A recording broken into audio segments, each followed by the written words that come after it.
Welcome back to the It's Bigger Than Me podcast. I'm your host, Molly Trotter Gomez. Very excited for another incredible guest that I met in the world of social media. I mean, I just love how social media can just randomly, quote unquote, bring things together, but it's really not random, right? Like there's no coincidences. You meet because you're supposed to meet. And when I met Aliese, I loved her energy and I love just the person that she is of really being able to help mompreneurs just be able to learn how to set some boundaries. Whether you're a mompreneur or not, we just talked about this before we clicked record. People need to be better at setting boundaries. Too often people kind of ride the line and we get to be a little bit more firm than that. And we don't have to feel bad about doing it. And I know a lot of people feel really guilty, Aliese. And so I'm really excited because I have a feeling whatever you're about to share is going to set some people free to reframe it to like really stand firm in that because we are human beings that need boundaries. It's just like a house. A house has four walls, right? Or it has multiple walls. It's not just free for all for anybody to come in. You get to protect yourself from plenty of things, I am sure. So before we dive into today's topic, Aliese, I would love for you to be able to share a little bit more about yourself so people can learn more about you. Yeah, absolutely. So yeah, my name is Aliese and I am a military wife. And so currently we live in South Mississippi. It's a place we wouldn't have picked, but we're here and God is good. And so we are enjoying it while we're here. And so I really got on this mission of helping mompreneurs just like create rhythms and boundaries in their life because having both roles, being a mom and being a business owner, they're both a lot by themselves, but then you try to add them together, it becomes a whole lot. I waited a little later in life to have kids, so I did not know. And I already had a business, and then I had my first son, and I was like, I don't know what I'm doing. And so I created a lot of systems in my life and realized there are key things, including boundaries, which we'll talk about today, that you have to set up for yourself and for your family to really be able to do both and do both well without chaos or feel like you're drowning. Now, these systems will not solve all your problems by any means. Like there will be crazy days, there will be toddler tantrums, there will be milk on your floor. Like I can't solve your issues like that, right? But it will help you be less reactive and more proactive in Mm. your life, which is which just gives you peace and lets you know beforehand what your plan is, but to be flexible and to know that little kid season is a crazy season, but it's great. I love that. I mean, there's so Yeah. much in there where I'm sure people are already leaning in or watching whatever you're doing. So we have both mediums, but just leaning like, okay, well, what's next? And I love that you're like, well, I can't solve all your problems, but I have a couple big ones that I can solve because it does feel chaotic or it does feel overwhelming. And it's like, how do I get a handle on things? And I also love the fact that you added in there that you became a mom later in life because I haven't had kids yet. I'm 35. I know a lot of moms that are having kids later and they've already started something and now it's like, okay, what do I do here? So I am very intrigued. Please tell us what's the secret. So I would say that the secret really is knowing your priorities and not just like lip service priorities, right? Like we can all say what we think is the most important. If you're listening to this and you do have children, my guess is that you have Christ first, then your family, then your business. And that's easy to say, but are you living it out? Are you doing it? And are you doing it in the order that you should be doing it in, Mm. right? Because your business can take over your entire life. Or you can let your kids take over your entire life, and now you're not spending time on your business, your husband, or with the Lord, right? So we have to know what is the most important and why it is the most important. Because no one does hard things because they just freaking want to, right? You do hard things because there is an underlying reason why you're going to do it. You put the Lord first because you know that the time invested in Him is the most important and that He is faithful and He is always there for you. And you know that that relationship spurs all of the fruit, all of the peace that you will have, right? So that is first and foremost. Then your family, because it is the first mission that the Lord has given you, right? Your spouse, your children, that they are what comes next. And that's what the Lord says. And you're doing that because you care about your relationship and their relationships with future people, right? Like we're not raising good kids or raising functioning adults who we hope and pray love and honor the Lord, right? And so if you're not living that out, then those the things just don't happen. You have to make them happen, right? And so just making sure you have the underlying reason of why you are doing what you're doing. Because that will get you through the hard days, the days where you're like, why did I set my life up like this? What am I doing with myself? Yeah. Because there are really hard days if you're a mom or not a mom. Either way, there's always a hard day. And having that underlining reason of why you're doing it is the thing that will move you forward. I love that. And you're right. It's the, here's what I know the order should be, but do you actually live that out? And it's so interesting because we'll probably have to have you back on the pod once I end up having kids and being like, all right, now I got a taste of like what this is really like. Cause I have people all around me that have children. And I know there's parts of just, I just feel, why ever it is that we're having kids later in life, which is totally fine. I'm surrendered to it. No issue with that. There's so many things that God has been able to like heal and reveal. And I'm like, man, if I would have had kids 5, even 10 years ago, I probably would have done things way out of order. Business here, this here, I gotta like strive and hustle and grind and all of this, but God has everything in his own perfect timing. And so it really is just, reprioritizing what does it look like and how am I doing? Not for shame, but for just a kind of a self audit. And so I would love to hear if you have any kind of like a personal story of when you kind of had that self audit for yourself of like, okay, I know what the order is, but maybe I'm a little bit out of alignment and what you did to get back into it. I feel like that might be really helpful for people to hear. Yeah, absolutely. So, whenever he was first born, I did have a business I was already running, and I knew that my husband and well, actually, so I had a business that was already running, and I was also working at a soup kitchen, and so it was just very busy, and having working at the soup kitchen after I left. It was really difficult, right? Because every day I'm going into this place and serving people, and it is a very tangible way that I'm serving. Obviously you're feeding people, right? But I'm also like praying with people. We're doing Bible studies and I'm doing all of this stuff, good stuff, right? But I knew from years past when my husband and I had talked about it because we were married for almost 10 years before we had our first kid. Well, our Wow. only kid. We only have one. And so, but we knew that we wanted me to stay home. I thought that was very important. He thought that was very important. And so that's what we were going to do. But stepping back out of that role, which was I pulled out a lot of pride apparently that I didn't know was in there, right?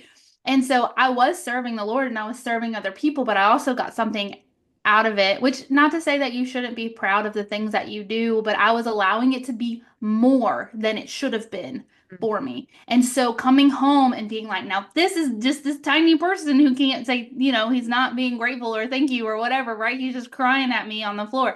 Like this is where I am now. And I love him dearly, but I was like, this is not what I expected.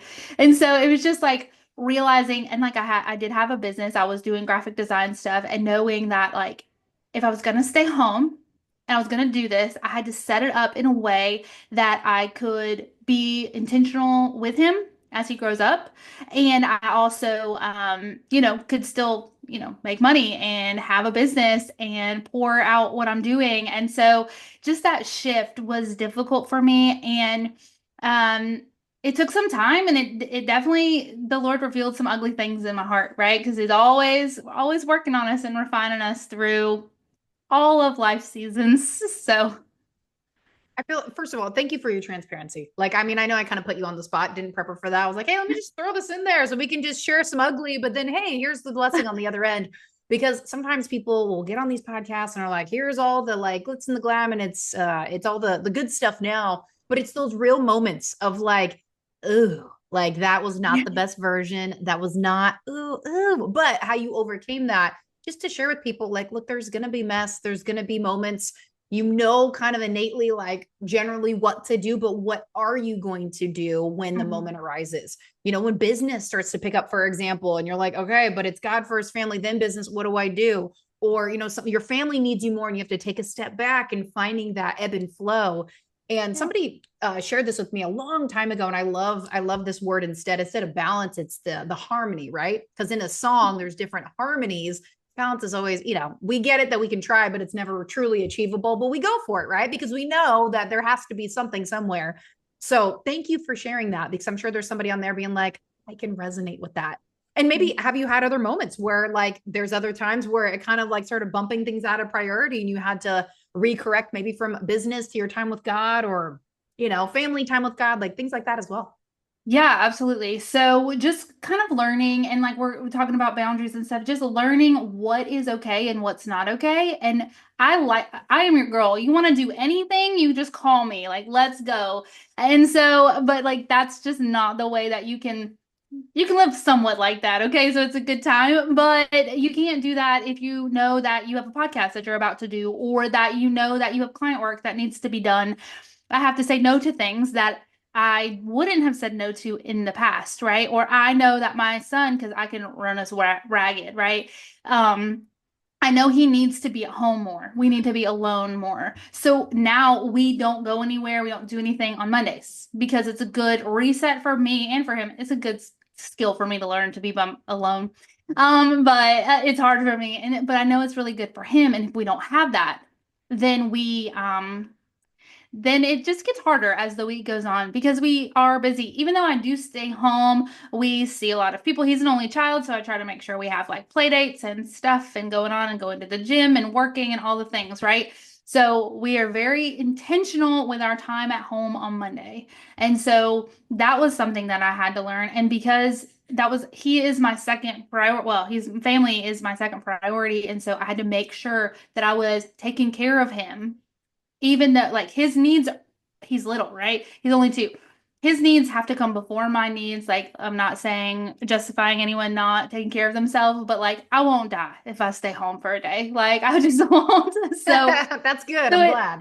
that's yeah. So it's just a good thing to do, and just to know the people around you that are dependent on you, especially your children, like being aware of their needs as well and setting up your life in such a way that is good for you and for them. I'm not sure if I answered the question. So. I think whether you did or whether you didn't, listeners, did she answer it? I think you did. I think it was great where it basically, you're just giving, I think you categorize it with like the Monday part, right? Like Yeah. you could get busy, you could go do all the things, but Monday, this is our day to do this. So you have a day where, on the calendar, this is marked off for that. Like that's really great structure. So I think that's great because otherwise you could be like, yes, I want to do this. Yes, I want to do that. And then if you start saying yes to everything, then I'm sure your 2-year-old gets a little bit cranky, everybody gets tired, gets fussy, and then just stuff erupts that doesn't need to erupt. So then the priorities get out of whack because you're having to pay attention to something that probably could have been mitigated the whole time because you are having a restraint of what Aliese wants. Well, like you said, you're not going to die if you have a Monday and you have to be alone and be still. Like it's going to be okay because you know that you're prioritizing yourself as well, but then your son and what he needs and all of that, even though your body's probably telling you to go go go, but it probably makes it that much sweeter when you get to go do something because you're like yearning for it. You're like, get me out, let me go do something. So that's what I caught anyway. So I think she answered the question. I think good. But yes, these are such great tangible examples because at the end of the day, everybody hears boundaries, but it's like, how? What does that look like? So for somebody who maybe has never really set boundaries before, where could they start? So I would evaluate what you're currently doing and seeing. I don't know anyone who couldn't let go of something. Like we're almost exclusive, and almost everyone I know, including myself, is too busy, right? There's something you can probably let go of. So what I would do is evaluate your schedule, what you're looking at, and see what on there is not serving your family, the Lord, or your business. If it's not doing those things, then it's probably not something you need to be doing. And even if it's doing one of those things, it may not be for this season. Everything's not for good for you. I heard someone say you can do everything. You just can't do it all at the same time. Yeah. And so right now, if you have little people who need naps and need to go to bed at 7, like maybe you don't need to be, running to baseball practice 5 days a week. Like may not be things that you need to take out. So I would really take a step back. And if you're married or with your spouse, you and them need to talk together and make a decision about what is benefiting your family and what is dragging you down, because there's probably something. And if not, good for you, girl, because I don't, I'm impressed. Well, let's be honest. I mean, if you're saying not, then you probably need to dig in just a Right, little. that's Like, probably true. and you said something earlier too, where it's like just because it's a good thing doesn't mean it's a thing for the season. I'm kind of actually melding a couple of things you said throughout the podcast, which brings me to an example of, for example, there's a lot of really great things out there, and just because you're serving people and you're helping God's people and doing all the things. I've had a season where, I've for the first time I've actually had to step away from my small group because I don't have the right time. It's not the right season. And of course, I'm Mhm. like, small group's amazing. I love these ladies. I love going in deep. Like, what do you mean? But I just felt in my spirit, it's like this one, you just have to sit out. You have to sit down and it's okay. And so I'm like, Yep. what do you mean? Like, that's my plug-in. That's where like all the things, like there's so many benefits. And I love my small group and I love the ladies that are in there. And they text me every week being like, we miss you. And I'm like, yes, I know. It's just the season of business and life that we're in, the time commitment. I'm just not able to make at the moment. But it's another thing where like that's a God thing, and that's something that is good and something that we need. And there's so many benefits from it. However, just because it's good doesn't mean it's, the right timing. And so really being able to Absolutely. submit that. And so you've kind of peppered that in there throughout a couple examples throughout this podcast. Hmm. And so I wanted to share that because sometimes we could see like we don't know. Like we're like, oh, this is a good thing. It must be from God. I'm like, not necessarily, And so you have to really like press and be like, Lord, is this from you? Is it of you? Is it the right time? And so the timing thing I keep emphasizing because that's huge, because it just may not be the right season. And you really have to know what season you're in to know Yep. what you can allow in. Because if you say yes to everything, you're not giving your best yes to the things that God wants you to actually say yes to. So, Absolutely. anyways, oh gosh, this is so good. As we wrap this up, is there any final thoughts? And of course, I'm sure people are going to know, how do I connect with Aliese? Because you're amazing. They probably are like, I need Well, help thank with you. boundaries right now. Well, yeah. Okay. So, you can find me on my website. I'll give this to you. It's alicehalcomb.com/weekly rhythms. So this is a way that will walk you through not knowing what to do at all to setting up your week in a sustainable, healthy way for you and your entire family. It's just a PDF guide. It'll walk you through it, and it's wonderful. You should take it. And then, if I had anything else to say, let's see. I would say give yourself grace because, especially if you're in little kid season is hard and it's not forever. And so just like lean right into it because it's beautiful and wonderful and crazy. And give yourself grace. The Lord knows where you're at. You don't have to do everything right now, like Molly was just saying. Like, good things can be not for right now because where the Lord has called you to now is important. So just lean hard into that. Yes. And as you're saying it, I just hear the experience, because you're just like, I'm leaning. You're in a season of Yeah. leaning. Like I'm doing things, even if I'm like, oh, I'm gonna burn up. And anyways, Yes. it's okay. There's a reason. There's a reason. So I speak favor over your silent, quiet, and me time on Mondays because I know that can be hard. We have very similar personalities where it's like, go, go, go, go. And what do you mean sit? I don't know, sit. I don't know, stay. I don't like, what are you talking about? But I have learned over the years by doing that. Now I'm like more obsessed with having alone time than anything else. And I'm just like, yeah, I need to recharge and Mhm. just be able to like just hear what the Lord is saying. And it's such a beautiful thing. And so, Elise, this has been great. Thank you so much. I have thoroughly enjoyed this, learned a ton, and I hope that people listening or watching have learned as well. So, all the ways to connect with Elise will be in the show notes, and definitely go take her up on that free gift that she has, that PDF to just get some organization and boundaries in your life. Literally, no harm, no foul. So, thank you for the gift. Yeah, absolutely. Thank you so much for taking the time to listen to this episode. It means the world to me that you would lean in, listen in, and be able to hear the value that's being shared on this show. Don't forget, if you love this episode, rate the show, leave me a review, be sure to share it with a friend, and don't forget to tag me on social media. I will definitely be giving you a shout out. Also, come say hi, drop in the DMs. I would love to be able to hear what stood out to you the most on the episode and if there's any topics that you would like to hear on the show. We'll see you next time.